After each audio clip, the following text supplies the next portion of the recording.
Now, let's try to identify the elements of A intersection B. Nakuha po?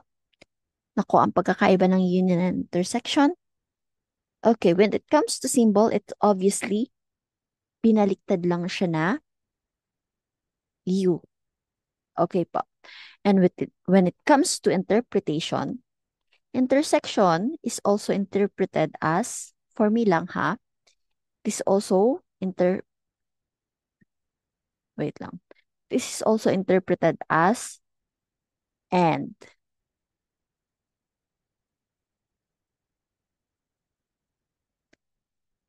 Those are the elements that belongs at A and B. So which are the elements that present at A and present also at B? Which part kaya? Very good. Yung nasa overlapping part. Hindi po ito kasi this part belong lang siya sa A. Hindi siya belong sa B.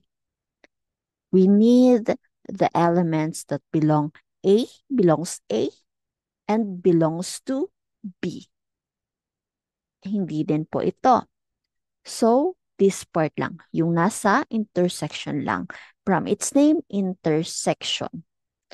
So, here we have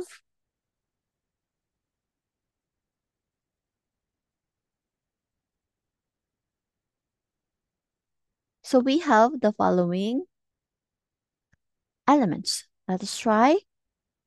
Okay, we only have here 4, 16, and 36. Now, let's try an example. Let's try answering this one. What is the intersection of A and B? So, it's just 3. Okay, let us try another example. Here we have P intersection Q. What are the elements that belong to P intersection Q?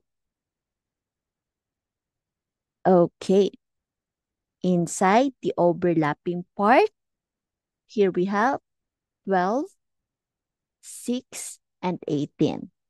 12, 6, and 18.